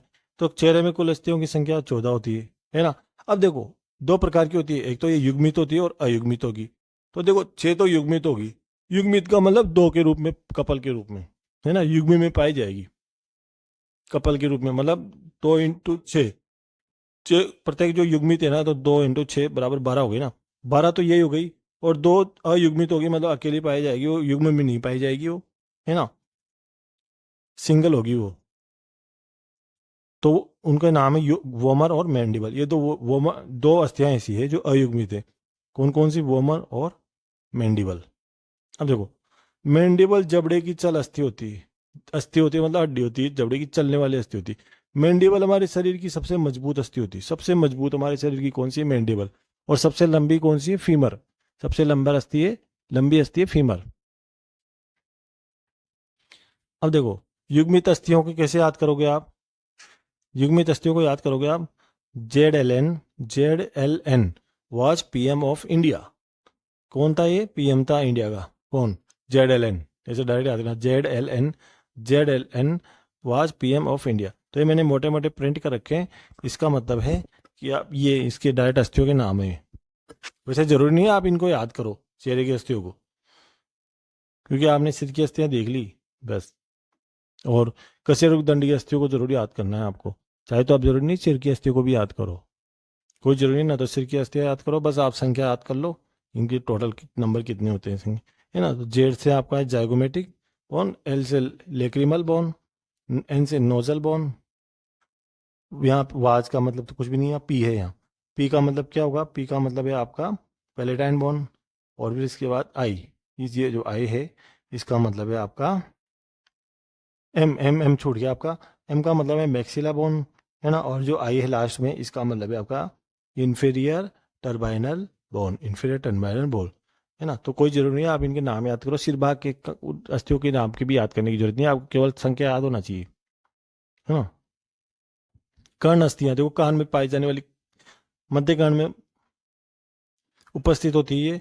इनकी कुल संख्या 3 + 3 = कितनी होती है? 6 होती है। दोनों कानों की हुई ना 3, एक कान में 3 तो दोनों कानों में 6, है ना। तो देखो ये अस्थियां 3 प्रकार की होती है, मेलियस, इनकस, स्टेपीज। ये जरूर नाम ध्यान रखना कि जो अस्थि कांड की तीनों अस्थियों के नाम आपको याद रखने हैं, इनको तो आपको जरूर ध्यान रखना पड़ेगा, है ना। तो स्टेप, इनमें जो स्टेपीज है ये हमारे शरीर की सबसे छोटी अस्थि होती है, वेरी इंपॉर्टेंट है। हमारे शरीर की सबसे छोटी अस्थि कौन सी होती है? स्टेपीज। सबसे बड़ी कौन सी होती है?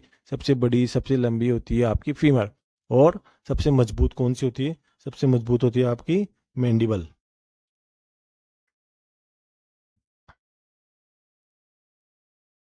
अब देखो आप, मेलियस जो अस्थि होती है ना, उसको हेमर भी बोलते हैं, मेलस हथौड़ी नुमा होती है ना मेलियस। और जो इनकस अस्थि होती है, इनकस, उसको एनविल भी कहते हैं, है ना। तो ये हंसी आकार होती है, के आकार की होती है। और स्टेपिज कैसी होती है? स्टेपिज कैसी होती है? घोड़े की नाल की आकार समान होती है ना। घोड़े यू आकार की होती है ना, घोड़े की नाल अपन ने देखी है तो यू आकार की होती है वो भी, तो ये भी ऐसी होती है।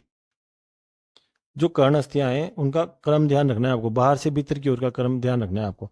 तो बाहर से बाहर, सबसे बाहर होगी मेलियस, फिर उसके भीतर होगी इनकस, इनकस, है ना। और सबसे भीतर होगी आपकी स्टेपीज। जो स्टेपीज होती है सबसे भीतर होती है, मेलियस सबसे बाहर होती है ना। तो बाहर से अंदर के अंदर की ओर का क्रम आपको ध्यान रखना है। अगली आपकी हाइओइड उपास्थि, जो सिर में उपास्थियां पाई जाती है, हड्डियां पाई जाती है, उनको बोलते हैं हाई, है ना। तो उनमें आखिरी आपकी हाइओइड उपास्थि, हाइओइड उपास्थि। तो ये कहाँ पे पाई जाती है? जीवा के आधार पर पाई जाती है, मतलब कंठ के आसपास पाई जाती है। और इनकी संख्या कितनी होती है? एक होती है, यू आकार की होती है, हाइओइड उपास्थि। तो जीभ के आधार पर कौन सी उपास्थि पाई जाती है? आपकी हाइओइड उपास्थि। ये हो गया आपकी सिर भाग, सिर भाग हो गया, है ना। स्कल हो गया, सिर हो गया। अगला है आपका खोपड़ी हो गई आपकी। अगली है आपकी कशेरुक दंड, है ना। तो इन कशेरुक दंड में भी आपके नाम नाम याद होना चाहिए, हड्डियों के नाम होना चाहिए, है ना। मतलब आपको कान की और कशेरुक दंड की हड्डियों के नाम याद करना है आपको। बोले चेहरे की मत करना और सिर की मत करना, हड्डियों के नाम। कशेरुक दंड, इसको बैकबोन भी कहते हैं, डायरेक्ट डायरेक्ट नाम आ जा चुका है। बैकबोन क्या होती है? हिंदी में लिख देता है वो, बैकबोन, बैक बोन। या रीढ़ की हड्डी, रीढ़ की हड्डी को क्या बोलते हैं? कशेरुक दंड। या डायरेक्ट ऐसे पे जाता है वर्टिबल कॉलम, इंग्लिश में वर्टिबल कॉलम बोलते हैं ना, तो वर्टिबल कॉलम, ये पीठ की अस्थि भी बोलते हैं इसको। तो देखिए आप इसमें कशेरुक, कशेरुकी जंतु होते हैं ना, उनका मुख्य लक्षण होता है, कशेरुकी जंतु का, वर्टिब्रेटा का मुख्य लक्षण होता है। कशेरुकी जंतु में कौन कौन से होते हैं? एक तो परम, परम शॉर्ट फॉर्म है मतलब इसकी, जैसे पर पी का मतलब पीसीज, पीसीज का मतलब मछली, फिर उसके बाद ए आता है, तो ए का मतलब एम्फीबिया, फिर उसके बाद आर आता है, आर, तो आर का मतलब रेप्टिलिया, सरीसृप, और उसके बाद ए, तो ए का मतलब एवीज, जो पक्षी वर्ग होते हैं ना वो, और एम का मतलब मेमेलिया वर्ग, है ना, जिसमें मनुष्य भी आ जाता है। तो कशेरुकी जंतु में पाया जाता है कौन, क्या पाई जाती है? कशेरुक दंड पाई जाती है। शरीर के मध्य पृष्ठ भाग पर स्थित होता है ना, मध्य पृष्ठ भाग पर स्थित होता है। कशेरुक दंड की लंबाई कितनी होती है? देखो 70 सेंटीमीटर होती है ना, और इस ये खोखली रचना होती है। इसमें एक गुहा उपस्थित, गुहा को क्या बोलते हैं? न्यूरल कैनाल, न्यूरल कैनाल कहते हैं इसमें। कशेरुक दंड क्या से होती है? छोटी छोटी कशेरुकाओं से मिलकर बनी होती है ना, छोटी छोटी कशेरुकाओं की श्रृंखला से मिलकर बनी होती है, जिसे क्या बोलते हैं? कशेरुकाओं की श्रृंखला से बनी होती है ना। और कशेरुकाओं का सेंट्रम, देखो सेंट्रम क्या होता है? इनकी बॉडी होती है। कशेरुकाओं का सेंट्रम क्या कहलाता है? एम्फिसिलस कहलाता है। कशेरुकाओं की बॉडी को सेंट्रम कहते हैं, कशेरुकाओं का सेंट्रम क्या कहलाता है? एम्फिसिलस कहलाता है। भ्रूणीय अवस्था में कशेरुकाओं की संख्या कितनी होती है? 33 होती है। 33 होती है कशेरुकाओं की संख्या भ्रूणीय अवस्था में। जब माँ के पेट में होता है बच्चा तो उसको भ्रूण बोलते हैं। और वयस्क अवस्था में 26 होती है। तो ये क्वेश्चन पूछा जाता है कि मानव में कशेरुकाओं की संख्या कितनी होती है ना। कशेरुक दंड में कशेरुकाओं की संख्या कितनी होती है? 26 होती है। और ये भ्रूण अवस्था में कितनी होती है? पहले 33 थी, फिर 26 हो गई, बड़ा हो गया तो। ये कितने प्रकार की होती है? 5 प्रकार की होती है। कशेरुकाएं 5 प्रकार की होती है। जो वर्टिब्री है वो 5 प्रकार की होती है ना। पहले एक तो गर्दन में पाई जाने वाली, इसको सर्वाइकल बोलते हैं गर्दन को इंग्लिश में। वक्ष, वक्ष को थोरेसिक बोलते हैं, तो इसका टी ले लेंगे। सर्वाइकल का सी ले लेंगे, सर्वाइकल का सी ले लेंगे। थोरेसिक का टी ले लेंगे। कटी, उसके वक्ष के नीचे क्या होता है? कटी होती है अपनी, मतलब कमर। तो इसको लंबर बोलते हैं इंग्लिश में। लंबर का एल ले लेंगे अपन, है ना। फॉर्मूला बनाएंगे, इसका सूत्र होता है, सूत्र बनता है। फिर उसके नीचे कटी, कमर के नीचे होता है त्रिक। त्रिक का मतलब सेक्रल, इंग्लिश में सेक्रल बोलते हैं, तो सेक्रल का एस ले लेंगे अपन। तो फॉर्मूला बनेगा ये देखो, कशेरु की सूत्र है ना। और पुच्छी, उसके बाद पुच्छी मतलब कोडल या कोक्जियल। तो कोक्जियल का अपन सी ओ ये ले लेंगे, है ना। कोक्जियल यानी कोडल या पुच्छी, पूछ। तो ये होती है मतलब त्रिक के नीचे होती है। त्रिक के नीचे ये होती है आपके पूछिए, तो ये कशेरुकाएं होती है। तो इसका सूत्र कैसे बनेगा? गर्दन का, आपने गर्दन को इंग्लिश में बोलते हैं सर्वाइकल, तो इसका सी ले लिया। सबका पहला पहला अक्षर ले लो आप, है ना। कशेरु की सूत्र, जो कशेरुकाएं होता है ना, इनका सूत्र क्या होता है? तो ऐसे बनेगा आपके, जैसे सी ले लिया। बूढ़ी अवस्था में क्या था और वयस्क अवस्था में क्या था, है ना। तो आप तो वयस्क अवस्था वाला जरूर ध्यान रखना, वयस्क अवस्था वाला जरूर ध्यान रखना। जैसे यहाँ पे सी 7 है, सी, सी का मतलब सर्वाइकल, गर्दन में कितनी कशेरुकाएं पाई जाती है? 7 कशेरुकाएं पाई जाती है। फिर उसके बाद टी, टी 12 है, तो इसका मतलब ये है कि जो टी का मतलब थोरेसिक, है ना। थोरेसिक का टी ले लिया आपने। तो वक्स में कितनी कशेरुकाएं पाई जा रही है? 12 कशेरुकाएं पाई जाती है। फिर एल, एल का मतलब लंबर, लंबर में कितनी कशेरुकाएं पाई जाती है? 5। एस में, एस में त्रिक, एस का मतलब त्रिक, तो ये कितनी कोशिकाएं पाई जा रही है? कशेरुकाएं पाई जा रही है? 1, है ना। कोक्जियल पूछिए, कोक्जियल कोशिकाएं कितनी होती है? कोक्जियल में 1 होती है कशेरुका, है ना, कोक्जियल भाग में। तो ये है। तो इसकी ट्रिक है आपके ये 7 12 511, 7 12 511। और भ्रूण अवस्था में ऐसे याद कर लेना ट्रिक से, 7 12 554। तो 7 12 7 12 तो सेम ही रहा दोनों में, बस यहाँ 554 है और यहाँ 511 है। तो 554 और 511 ऐसे ध्यान रख लेना आप, ट्रिक है याद करने की। भ्रूण अवस्था में अलग है और वयस्क अवस्था में अलग है ट्रिक। अब देखो, 7 ग्रीवा कशेरुकाओं का पाया जाना स्तनियों का मुख्य लक्षण है, इसका ध्यान रखना आप। तो ये पूछा जाता है कि ग्रीवा कशेरुकाओं की संख्या स्तनधारियों में, स्तनधारी जो होते हैं, मेमल्स जो होते हैं, स्तनधारी होते हैं, स्तनीय होते हैं, इनमें ग्रीवा कशेरुकाओं की संख्या कितनी होती है? 7 होती है। तो वो ऑप्शन में देगा आपको 7 8 6 9 ऐसे करके ऑप्शन में देगा। तो आपको 7 ध्यान रखना है प्रॉपरली, बार बार पूछा जाता है ये परीक्षा में। जो स्लोथ एक जानवर होता है उसमें कितनी होती है? उसमें 6 होती है ग्रीवा कशेरुकाएं। दो कशेरुकाएं आपस में इंटरवर्टिब्रल डिस्क द्वारा जुड़ी होती है। किसके द्वारा जुड़ी होती है? इंटरवर्टिब्रल डिस्क, है ना, द्वारा जुड़ी होती है, जो तंतु में उपास्थि का बना होता है। तो इंटरवर्टिब्रल डिस्क क्या होता है? जिसके थ्रू दो कशेरुकाएं आपस में जुड़ी होती है। तीसरी है अपनी पसलियां, पसलियां पढ़ते हैं इसमें। पसलियाँ, इनको रिब्स भी बोलते हैं, परसुकाएं, परसुकाएं भी बोलते हैं हिंदी में। इनकी संख्या 12 जोड़ी होती है। देखो हमारे शरीर में परसुकाएं, ये जो पसलियां हैं 12 जोड़ी होती है, मतलब इनकी कुल संख्या 24 हो गई ना, 12 जोड़ी मतलब 24। तो ये क्या है, हमारे दोनों साइडों पे 12 12 होती है इनकी संख्या, 12 बाई तरफ 12 दाई तरफ, है ना, फैली रहती है बक्स में।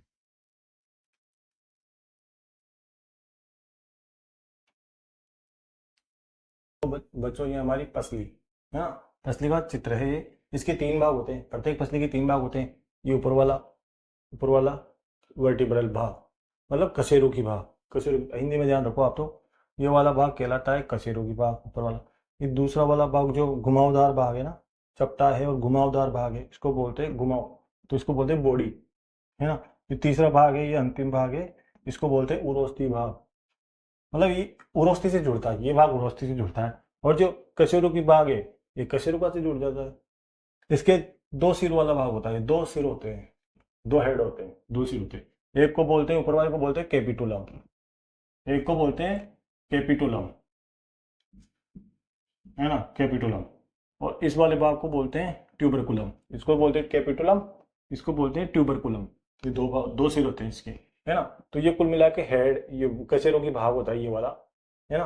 और ये वाला बॉडी होती है, जो घुमावदार, चपटी घुमावदार होती है ना, इसको बोलते हैं बॉडी, मतलब शरीर या काय। ये जो घुमावदार भाग होता है इसको बोलते हैं बॉडी या काय। और जो तीसरा वाला भाग होता है ना, इस अंतिम भाग, इसको बोलते हैं उरोस्थी भाग। ये कशेरुकी भाग तो कशेरुका से जुड़ता है, उरोस्थी वाला भाग उरोस्थी से जुड़ता है। ठीक है, 3 भागों में विभक्त होती है, 3 भागों में विभक्त होती है पसलियां। पहला है कशेरुकी भाग, दूसरा है बॉडी और तीसरा है उरोस्थी भाग। नाम से स्पष्ट है, कशेरुकी भाग है ना, तो ये कशेरुका से जुड़ा रहेगा। और जो उरोस्थी भाग है वो उरोस्थी से जुड़ा रहेगा।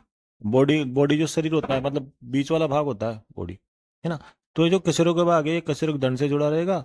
और 2 सिर वाला भाग होता है ये कशेरुकी भाग, एक तो कैपिटुलम, एक सिर को बोलते हैं कैपिटुलम और दूसरे सिर को बोलते हैं ट्यूबरकुलम। जो बॉडी है वो मध्य भाग होता है, लंबा चपटा घुमावदार भाग होता है ये, लंबा चपटा और घुमावदार भाग होता है ये। तीसरा है उरोस्थी भाग, उरोस्थी से जुड़ा रहता है, उपास्थि का बना होता है। ये तो हो गई कशेरुक की पसलियों के भाग। अब आपका पसलियों के प्रकार, अब कितने प्रकार की होती है, देखो पसलियां हमारे शरीर में कितने प्रकार की पसलियां पाई जाती है। 3 प्रकार की पसलियां होती है ना। एक तो वास्तविक या सत्य पसलियां, है ना। दूसरी होगी आभासी पसलियां या भ्रामक पसलियां, या फॉल्स, जो फॉल्स, झूठी पसलियां, मतलब झूठी पसलियां। तीसरी होगी आपकी प्लावी फसलियां या मुक्त फसलियां या तैराकी फसलियां भी बोलते हैं, फ्लोटिंग रिब्स, है ना। तो 3 प्रकार की आपकी फसलियां होती है। पहली होती है जो वास्तविक पसलियां होती है ना, या सत्य पसलियां, वो तो झूठी थी, ये सत्य पसलियां हैं। तो सत्य पसलियां क्या होती है, सीधी पसलियां होती, सीधी उरोस्थी से जुड़ी होती है। जो उरोस्थी से जुड़ी होगी ना सीधी, वो सत्य पसलियां होगी। इनका उरोस्थी वाला भाग उरोस्थी से जुड़ा होता है। किससे जुड़ा होता है, उरोस्थी से जुड़ा होता है। और इनकी संख्या कितनी होती है, 7 जोड़ी, मतलब 1 से 7 तक। तो 12 जोड़ी होगी ना, तो 7 जोड़ी, 1 से 7 जोड़ी तक तो यही मिलेगी आपको, सत्य पसलियां मिलेगी। फिर उसके बाद आपको 8वीं 9वीं 10वीं आभासी ब्राह्मिक मिलेगी। फिर उसके बाद जो 11वीं 12वीं है, वो आपको प्लावी फसलें मिलती है। तो देखो आप, आभासी फसलें क्या होती है, देखो वो तो सत्य फसलें तो किससे जुड़ती थी, डायरेक्ट उर्वस्ती से जुड़ती थी। अब ये किससे जुड़ती है, इनका उर्वस्ती वाला भाग किससे जुड़ता है, दूसरी फसली से जुड़ा रहेगा। कौन सी, 7वीं फसली से जुड़ती है ना। जो 8वीं 9वीं 10वीं ना, वो 7वीं फसली से जुड़ती है, मतलब सीधी सी, वो डायरेक्ट, वो तो सीधे उस उर्वस्ती से जुड़ी हुई थी। 8वीं 9वीं 10वीं फसलियां कशेरुक उपास्थिल परसुकाई कहलाती है। कशेरुक उपास्थिल परसुकाई कहलाती है, इनके नाम है। तीसरी प्लावी पसलियां, इनको, इनका उरोस्थी वाला भाग किसी पसली या उरोस्थी से जुड़ा हुआ नहीं होता। ये ना तो किसी पसली से जुड़ती है, ना ही उरोस्थी से जुड़ती है। जो ये पसली थी, आभासी पसली है, तो दूसरी पसली से जुड़ी थी। और वो सत्य पसलियां वो उरोस्थी से जुड़ी थी। तो ये ना तो किसी पसली से जुड़ती है और ना ही उरोस्थी से जुड़ती है। इनकी संख्या 2 जोड़ी होती है, 11वीं और 12वीं। अगली है आपकी इसमें उरोस्थी या स्टर्नम।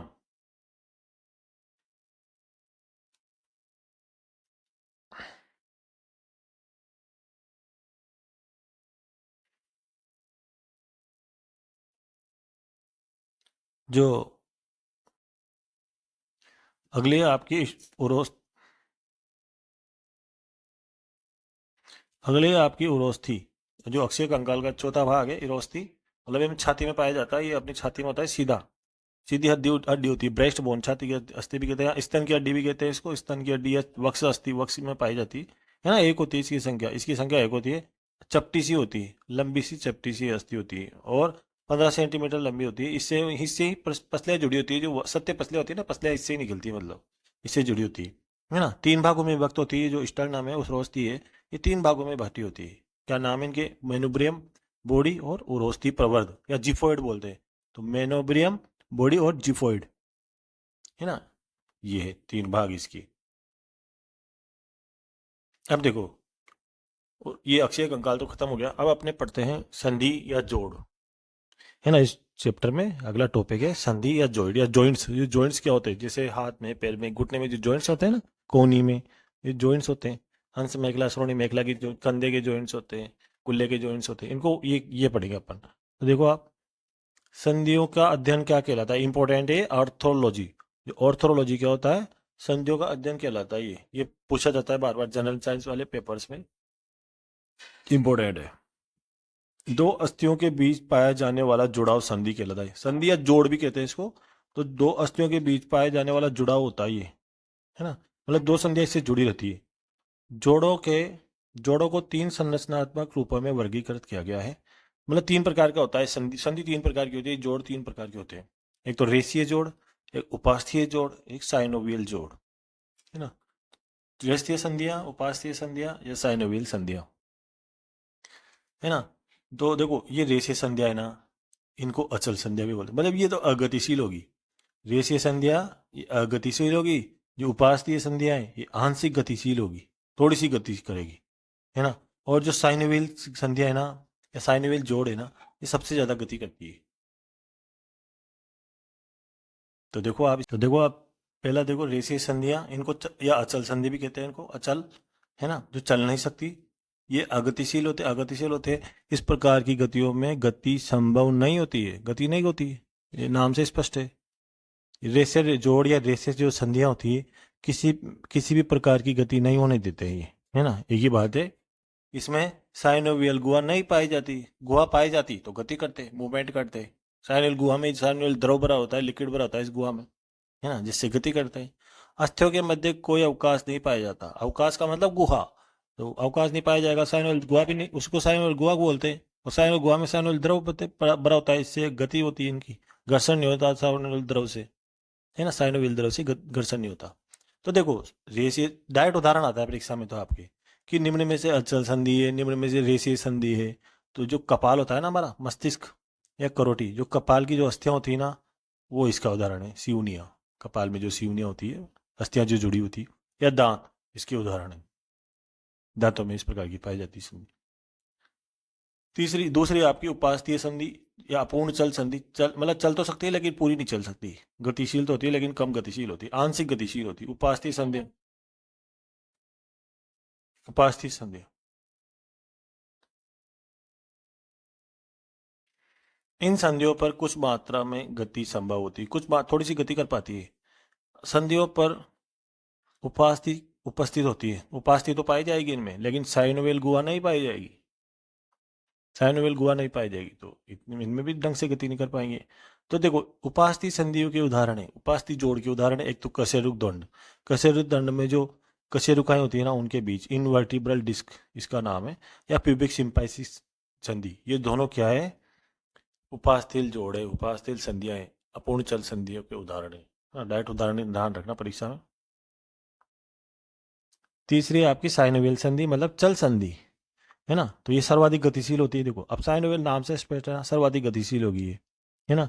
और इस तरह की संधि में पर्याप्त गति संभव है, मतलब गति के ढंग से कूद जाती है इनमें, है ना। यह जोड़ या यह संधि चलन सहित कई तरह की गति में सहायता करते हैं, और भी गतियों में सहायता करते हैं ये, है ना। इसके अलावा इसमें साइनोवियल, मतलब ये एकमात्र संधि है जिनमें साइनोवियल गुहा पाई जाती है। और इनमें साइनोवियल गुहा पाई जाएगी तो इसमें साइनोवियल द्रव भी भरा होगा, और साइनोवियल द्रव भरेगा भरेगा तो ये कहते हैं गति करते समय घर्षण को नहीं होने देगा, गति करते समय, है ना। ये फायदा होता है साइनोवियल द्रव का। ठीक है, फिर साइनोवियल संधि के प्रकार या चल संधि के प्रकार। पहले आपकी कंदुक खल्लिका संधि। कंदुक क्या होता है, खल्लिका क्या होती है? जो बॉल होता है ना उसको कंदुक बोलते हैं, सॉकेट जो होता है ना उसको खल्लिका बोलते हैं। तो इसके दोनों अलग अलग नाम है, बॉल और सॉकेट संधि। इंग्लिश में तो लिखा है सर फिर वहां पे बॉल सॉकेट संधि। तो ये क्या होता है, एक अस्थि का जो गेंदनुमा भाग होता है ना, जो बॉल होता है ना, जो कंदुक होता है ना, एक अस्थि का जो कंदुक होता है, गेंदनुमा सिरा होता है, कंदुक को बॉल कहते हैं इंग्लिश में। तो बॉल होता है वो किस में फिट होता है, दूसरी अस्थि के सॉकेट में, सॉकेट में फिट होता है, सॉकेट में या खल्लिका में फिट होता है। सॉकेट को हिंदी में बोलते हैं खल्लिका। तो आप तो इंग्लिश में जरूर ध्यान रखिए, बॉल और सॉकेट संधि में दशा होता है। जैसे कंदुक खल्लिका साइनोवियल संधि का उदाहरण है। तो कल कंदुक खल्लिका संधि किस किस के बीच पाई जाती है, डायरेक्ट उदाहरण ध्यान रखिए, ह्यूमरस और अंश मेखला के बीच। जो मरस अस्थि होती है हाथ में और अंश मेखला जो कंधे में होती है ना, उनके बीच, मतलब कंधे और कुल्हे, कुल्ला भी आ जाएगा इसमें। कुल्ले, कुल्ले का मतलब हिप जॉइंट जो होते हैं, है ना, श्रोणी मेखला मतलब हिप जॉइंट। और कंधा, कंधा मतलब शोल्डर, जो शोल्डर जॉइंट है और हिप जॉइंट है वो इसमें आ जाएंगे आपके, है ना। तो ये, तो इसका ध्यान रखिए आप, अंश मेखला के बीच। कब्जा संधि देखो, ये तो कंदुकली का संधि ध्यान रखना है इसको उदाहरण, और एक कब्जा संधि, ये जरूर दोनों जरूर ध्यान रखना, भले और को मत पढ़ना। जैसे घुटना में यूज होती है, घुटने की संधि या कोहनी या एड़ी, एक ही तरफ मोड़ सकते हैं, ज्यादा नहीं मोड़ सकते, कब्जे की तरफ घूमते हैं, हिंज जॉइंट भी बोलते हैं वो, इंग्लिश में भी ध्यान रखें, हिंज जॉइंट, है ना। तो इन दोनों को ध्यान रखें आप, कंदुकली का संधि और कब्जा संधि को। तीसरे आपकी दुराग्र या दुराग्र संधि या पाइवट संधि या खूंटी संधि। तो एटलस होती है ना हमारी, जो कशेरुका होती है ना, प्रथम कशेरुका, सबसे बड़ी कशेरुका होती है, और जो अक्ष होता है इसके बीच को पाया जाता है एटलस, एटलस नाम ध्यान रखने में। सैडल संधि, सैंडल, सैंडल मतलब अंगूठा, अंगूठा का ध्यान रखें आप। सैंडल संधि किसकी पाई जाती है, अंगूठे में। कार्प, अंगूठे में के जो कार्पल और मेटा कार्पल होते हैं ना, उनके बीच पाई जाती है। तो सैंडल मतलब अंगूठा। तीसरी आपकी विसर्प, जो पांचवी आपकी विसर्पी संधि, है ना। इसके प्रकार है, मतलब ये साइनवेल संधि के। तो विसर्पी संधि क्या होती है, ग्लाइडिंग जॉइंट या साधारण संध्या भी बोलते हैं इनको, है ना। तो साधारण संध्या भी बोलते हैं इनको, साधारण जोड़े बोलते हैं। इस संधि में एक अस्थि दूसरी अस्थि पर फिसलती है। ग्लाइडिंग नाम से स्पष्ट ना, ग्लाइडिंग, विसर्पी, विसर्पी का मतलब, ग्लाइडिंग का मतलब फिसलना। तो किस किस के बीच पाई जाती है विसर्पी संधि, कार्पल और अल्ना के बीच। जो अल्ना होता है ना, अल्ना, ह्यूमरस, रेडियस, अल्ना, हाथ में जो पाई जाती है, अल्ना और कार्पल, है ना, जो कलाई में पाई जाती है, उनके बीच। दूसरी टीबिया, और टीबिया जो पैरों में होती है, और टार्सल, है ना, टखने में। जो टीबिया एडी में होती है ना, वो पिंडली में, पिंडली भाग की टीबिया, और टार्सल टखने में। तो ये दोनों क्या है, विसर्पी संधि होती है।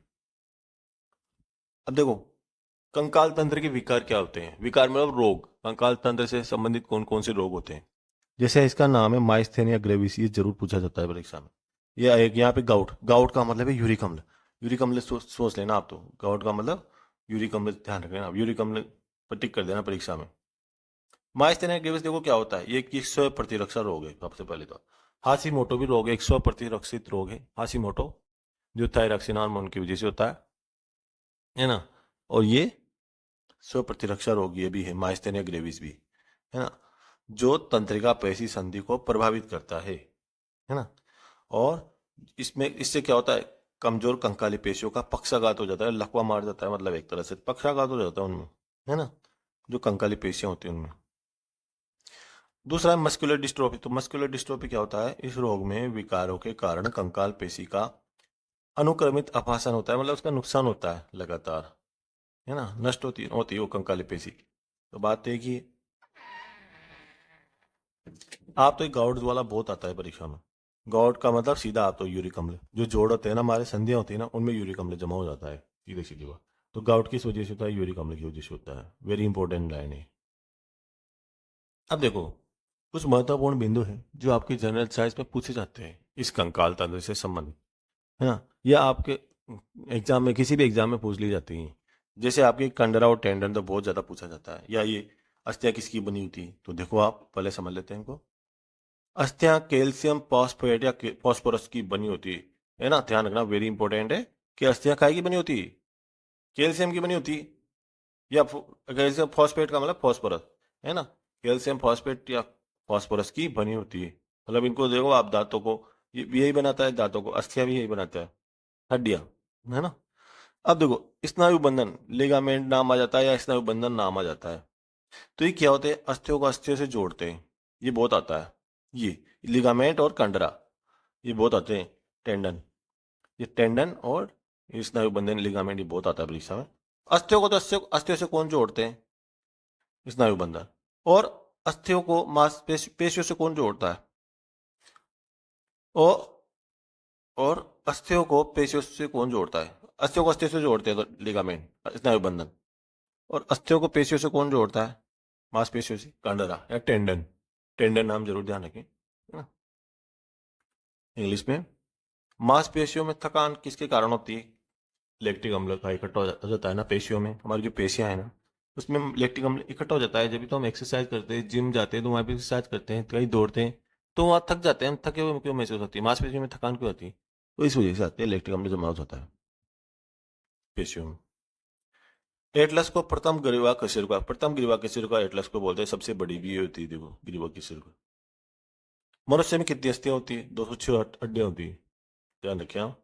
हड्डियों में कैल्शियम और फास्फोरस का अनुपात कितना होता है? मतलब कैल्शियम डबल मिलेगा फास्फोरस से, 2:1 होता है। मतलब फास्फोरस अगर 1 पाया जा रहा है ना, तो कैल्शियम डबल मिलेगा, उससे दुगना मिलेगा, है ना। ये है इसका। ठीक है, ये चैप्टर खत्म हो गया आपका। मिलेंगे अगले चैप्टर में। ठीक है।